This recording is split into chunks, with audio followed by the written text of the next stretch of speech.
Welcome to Season 3 of Maintaining Mental Fitness, a free webinar series to support mental fitness for organizations and individuals in an endemic world. A big thank you to our sponsors, the Continuing Care Safety Association and Biz Safety Software. Intro and welcome everyone to the conversation today. Today we're going to be talking a little bit about purpose and how we find it within ourselves and those around us.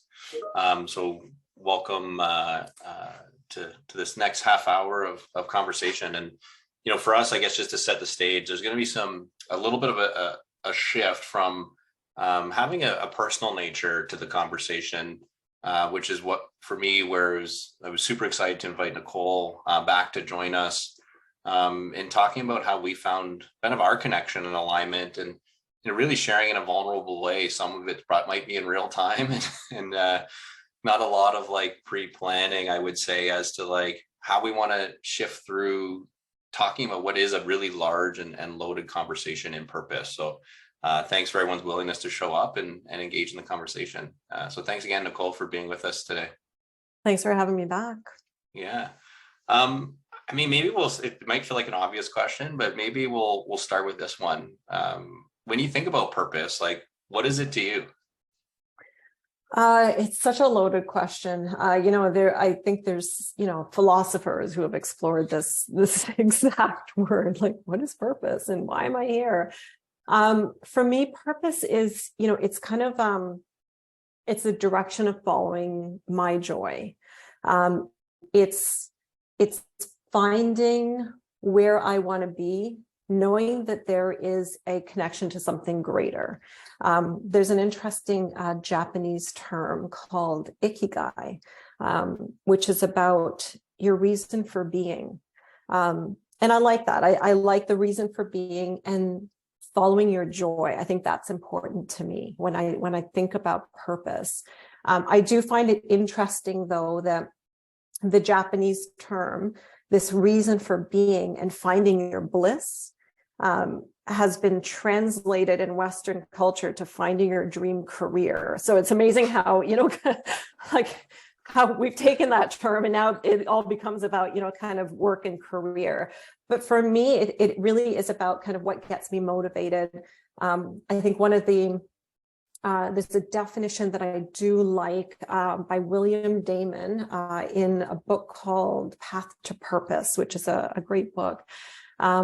And it's a generalized intention to accomplish something that is at the same time meaningful to myself, but also making an impact. And for me, that's purpose.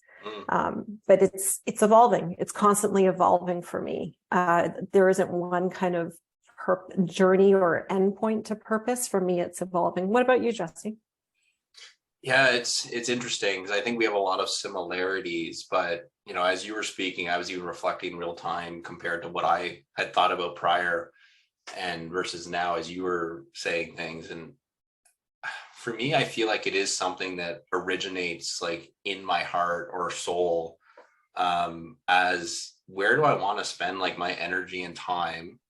And for me, it's a question that I might ask myself as to like, what can I be doing that allows me the best opportunity to do that? So I think it is something that becomes almost that lighthouse for me as a move towards, and how do I kind of continue to move towards that something, whether it's having impact and that meaning.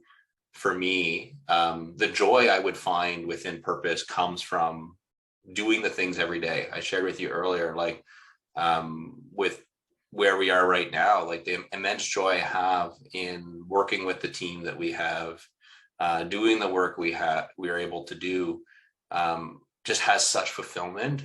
And that fulfillment to me also comes with a lot of really hard, crunchy, funky, uncomfortable things, but also some really like smooth, enjoyable, celebratory, fulfilling things as well. So I do look at purpose as that, like, for me anyways, that just feel that I get in my body as to like what I'm doing, who I'm interacting with, and how I'm spending my time.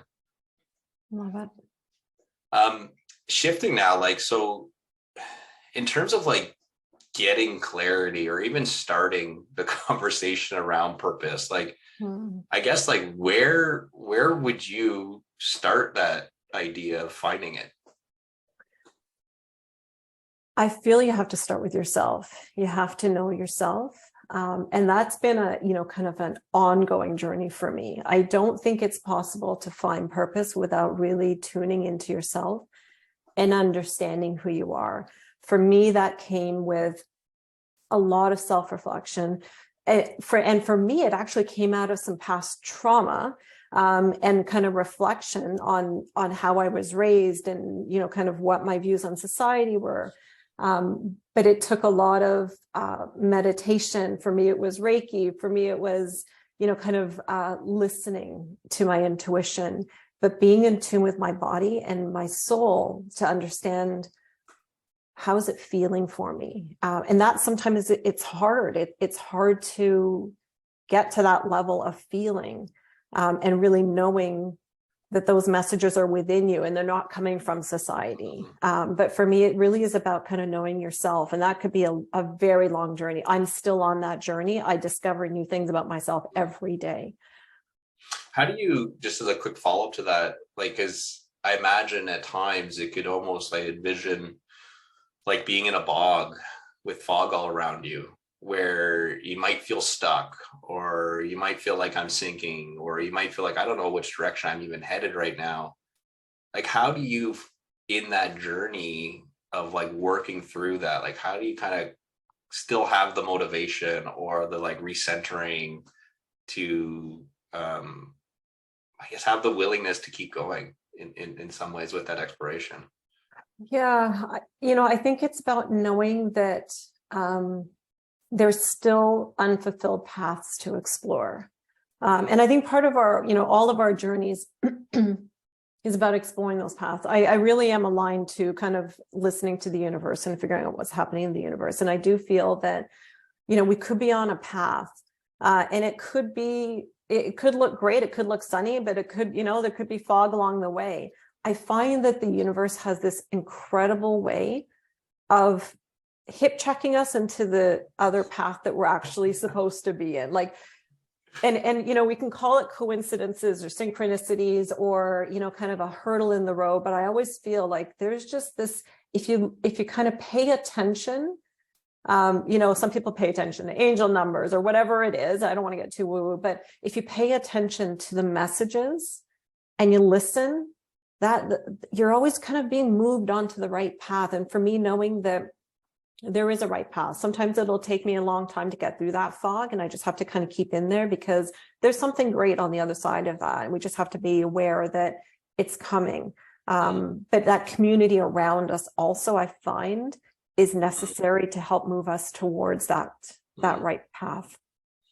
Yeah, when I think about, I resonate strongly with connecting to self too. And for me, in terms of my journey, being, probably earlier on in that idea of, having that groundedness and confidence and trust in self to walk that way.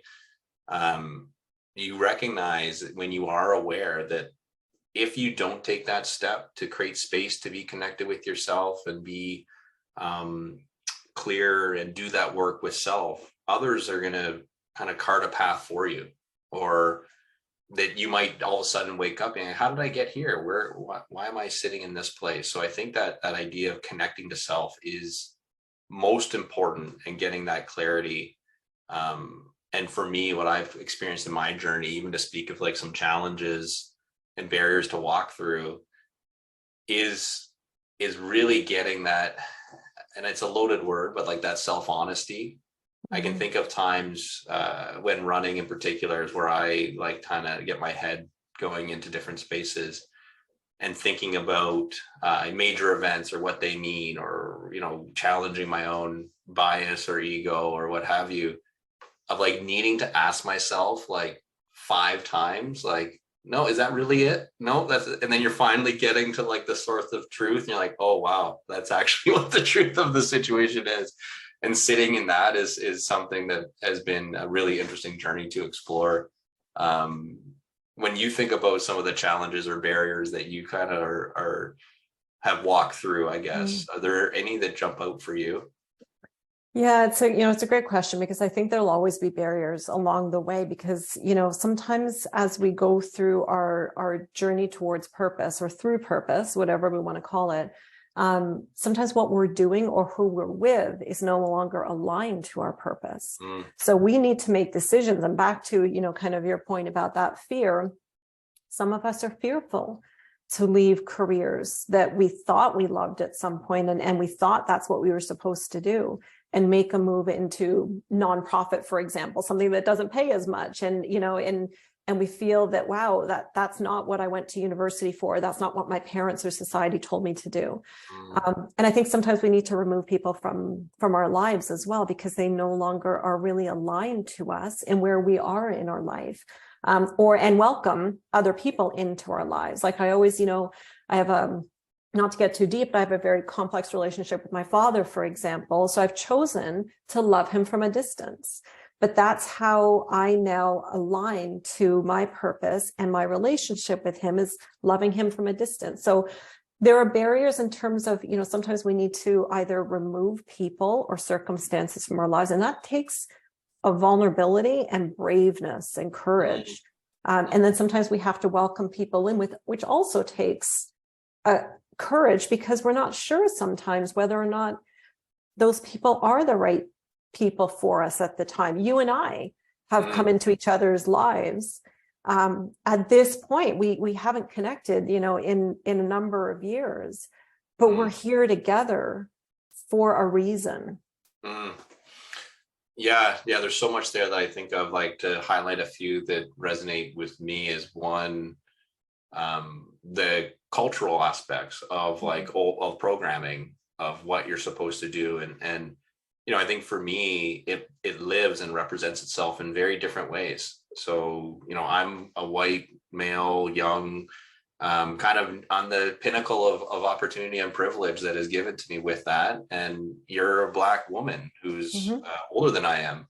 And each of them have created really different pressures from a society perspective as to how you're supposed to be, how you're supposed to show up. And some of those pressures create benefit and some of them create challenge. And so I think for me, like, that questioning of programming is an important step that can be really uncomfortable and really difficult to walk through as you're getting that clarity of self. And I think, when Dana was here a few weeks ago, she spoke a lot about that.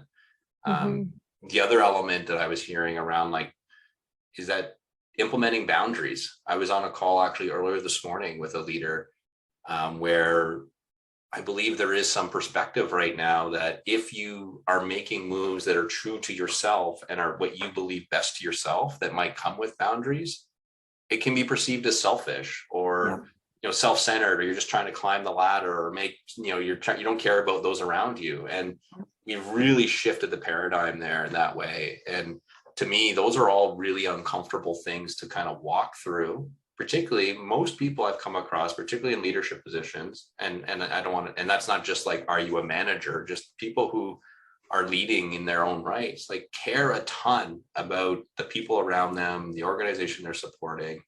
And just sometimes, like you said, there's different connections along that pathway where you and I worked together for a little while inside of a large consulting firm. We then didn't connect probably for 4 or 5 years. And then all of a sudden we reconnected again. And we've had such huge sparks within that. And I'm curious on that note, even as to, like, if you're walking around trying to find places where you can connect on a shared purpose or feel connected with those around you, are there anything that comes up as something you might want to be aware of as to, like, oh, this might be an opportunity I can lean in on? Because the reason I ask, it's important to acknowledge the fact that, like, the things we talk around about vulnerability and whatever, like, that might not be safe or comfortable or available with every person you connect with. But I'm just curious, how do we become in tune as to the opportunities that might be there to really lean in with those connections, whether they're teams within your organization or colleagues or, just people you interact with, like you and I? I think, kind of listening and being in tune with each other plays a big part. Like, I think, we will all enter in circles where, we do have to find connections. And I think everybody connects on different levels.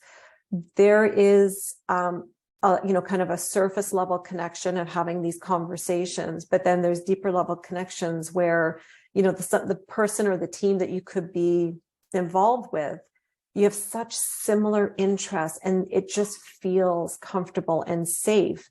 And you don't have to talk about vulnerability or anything like that, but you just feel like there was a safety in being within that team. Whether, we always talk about psychological safety, things like that. That is that safety feeling of knowing that the person that you're connected with, you can make mistakes. I know it's always very difficult, but you can set your ego aside. There's nothing to prove. There is a connection there where it is a deeper level connection. There will be people like you and I, when we were together at, the consulting firm, we didn't have that connection. It was more of a surface level. Sure, we had, great conversations, but we didn't have that level of connection because there were no shared values. And I think you and I are more aligned now because there are these shared values, and you've got to find what those shared values are with the people you're connecting with, whether it's teams or individuals. I'm curious, like when you think about for you, what noticed or speak your curiosity or even your openness to like, oh, I'll take a step towards like further investing. And I don't mean to put you on the spot, but was there anything for you that kind of resonated as like, this is what I felt, or this is what I noticed, or this is what I received in our interaction to say like, yeah, I want to keep investing and keep building this alignment and purpose together?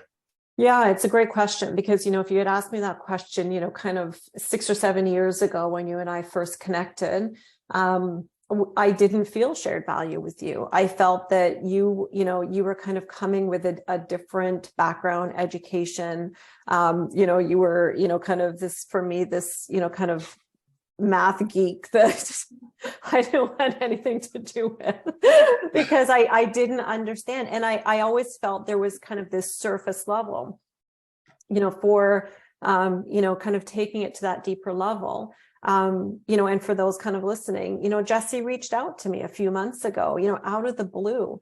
And I was like, oh, what is this about? Like what is owed here? That's what, kind of came to my mind. Like, what is owed here? What does he want? And the question that Jesse posed to me at that time was, I'm reflecting on my own life and journey. And is there anything that I have done in my past where you felt I used my privilege against you?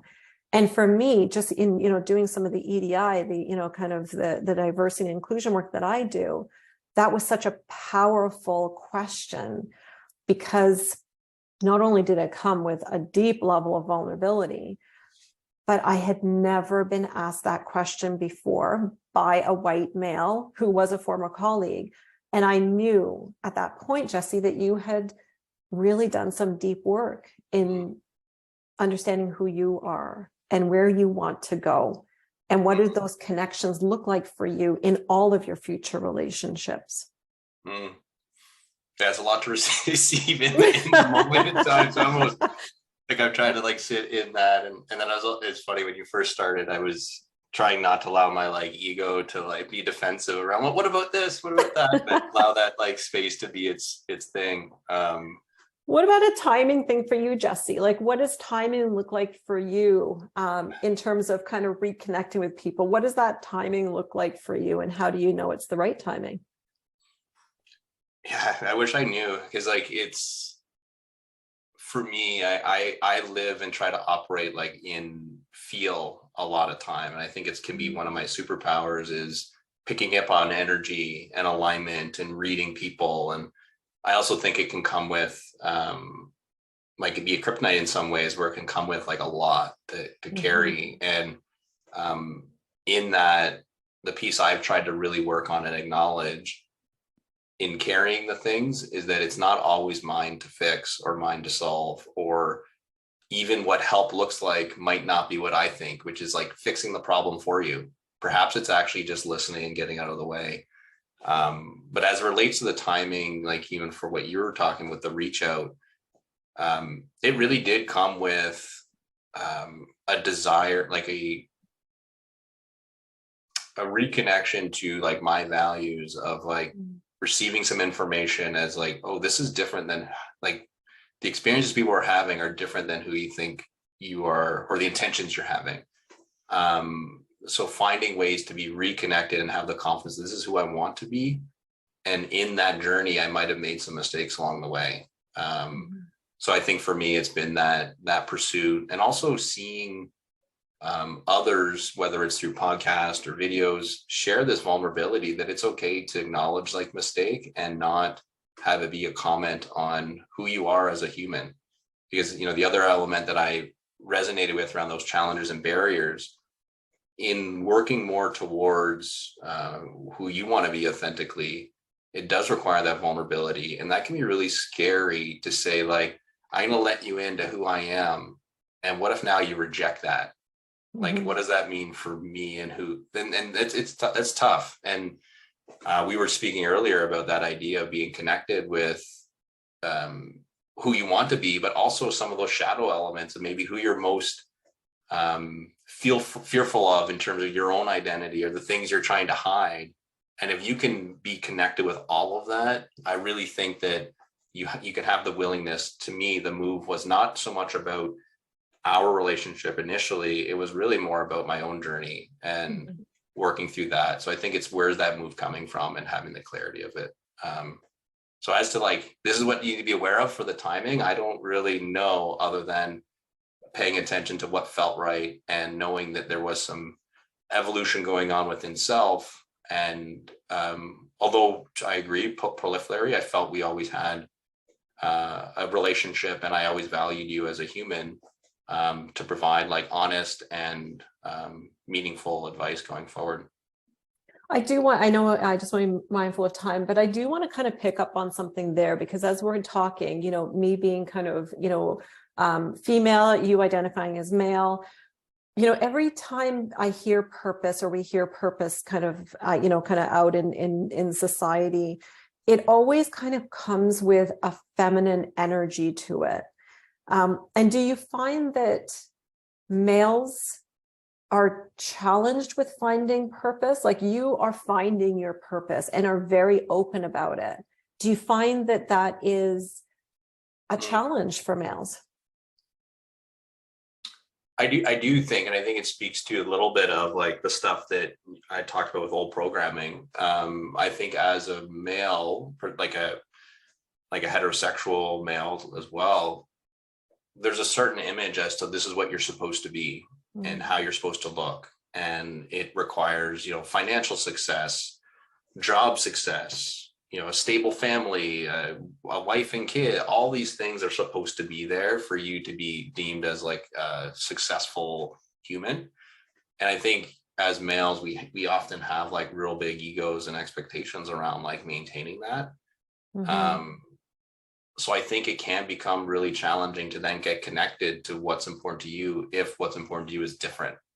Like even something I've been working through with my psychologist is even saying, you know, I feel over the last while like I'm stepping into my power, which is an oxymoron at first. I said this to her, being like, again, having all those like definable characteristics of privilege. And she's like, yeah, but that's kind of the point of the system, is that you feel you might need to live a certain way, where for me, I do have a lot of feminine type energy and like connection to emotion. Like when I was just watching a show with my wife, where like I will tear up and like cry, but like there's this guardedness to do so if you're a male, because you seem as weak or lesser than or whatever.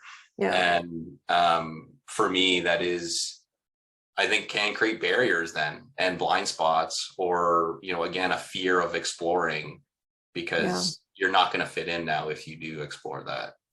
Yeah, and I do feel that, you know, I do wonder how many people, and, you know, kind of we'll talk about teams in a second, but I do wonder how many people, because of, you know, kind of the programming and really not aligning themselves to purpose, stay in careers for, kind of 40 to 45 years that are completely unfulfilling, and how to make that, kind of move. So that being said, like how could you put some structure around defining a shared purpose for a team? Yeah, that's a great question. And I'll go to that. And I saw there's a question in the Q&A too, which we'll try and get to. For me, I think it can be something that is layered with like a lot of emotion and meaningfulness and whatnot. But we'll make the leap, which is a massive leap, to assume we've all done the individual work to show up open and vulnerable and safe and whatnot. However, I don't think it always requires that. I think you can have, like you said, we were still worked very well together. We had a good relationship on trying to accomplish something. So some ways that we found impactful to help do that is to have start the conversation off as to is your purpose? Like what, and open it up as not to, this is our purpose. Like talk with your team. So if you're a leader of a team, say, what is our purpose? Like, we have an organizational one, but what are we here to be doing? And then starting to highlight what would be some of the behaviors that we could be doing that support or amplify or move us towards that purpose. So I think for me, like when we get into these conversations, even if it is not in front of people, but just ourselves, that would be a behavior that would have us move towards like our purpose with each other. Then I think you can work through what would be behaviors that might be moves away.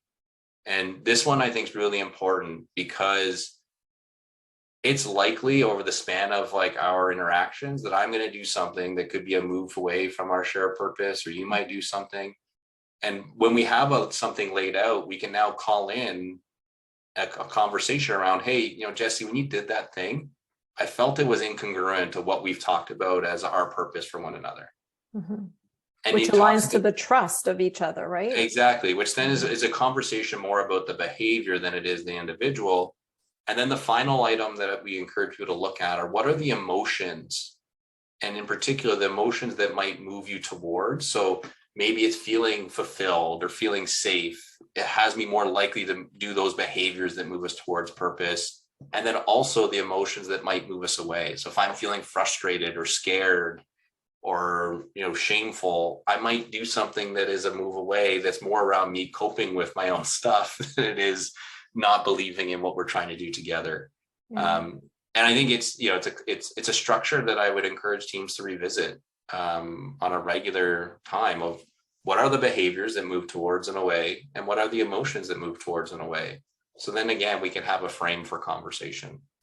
And I think one of the important things I would just add to that is that, kind of as a team develops its purpose together, again, it's this constant evolution, and I may not personally be aligned to that team's purpose anymore. And it's okay for me to either express that or move away from the team, but there has to be that trust and vulnerability to say, this doesn't feel good to me. And again, knowing that self, this doesn't feel good to me. The one question, and maybe I'll ask you to reflect on quickly, is, sometimes don't boundaries get broken or even moved in service or even sacrifice of team or others? And so that's the question. And the curiosity is that an old-fashioned perspective, or is that something that's current? And I have some thoughts on it, but I don't know if you have a perspective on that as well. I think it's very much still current. And I think this is where sometimes people deal with who they are, some mental health issues, that psychological safety, because they are trying to sacrifice some of their boundaries for the teams. And I think, this is some of the work that I do in my coaching, is kind of reinforcing those boundaries to protect yourself. I don't need to protect the team, but I do need to protect myself. What are your thoughts on it? Yeah, I think very similarly. And I think for me, the key is being aware. Dana spoke about this again a few weeks ago, where sometimes we might move in a direction that might be against what would be best for us. But the more we can be aware of it, then we can either do something different the next time, or at least know we're making that move. So then tomorrow I might need to reinvest in a different way to find myself. And so I think that's the key, is being aware, because to suggest we're going to be able to implement these boundaries and it's always going to exist forever and ever, and nothing's ever going to happen that breaks them, I don't think is the reality of being a human being. Exactly. And the other element I would articulate, that if you do feel confident enough to say, here's what I can't do. It's outside of my boundaries. To then shift the conversation and say, well, what can I do inside of these boundaries? We often just put up the blocks of, I can't do this. Like, say you get an email from your boss and they say, I need to report it tomorrow at 8 a.m. And you're like, well, I'm not going to work overnight, so I can't do that. That's cool. But what can you do inside of what you feel comfortable? If your boundaries are, I want to be engaged with my family at nighttime. Yeah. But I really, really appreciate the conversation today, Nicole, and I hope others found value and even just as I try to reflect in real time, doing our best to like receive and give emotion and process some things. Really, really appreciate everyone sticking around, and hopefully we'll see everyone next week, where Dana Douglas will be actually back, and her and I are going to review all the things we've discussed over the last few months and highlight some things that go forward. Thank you so much for the time today, and we'll see you all soon. Thank you.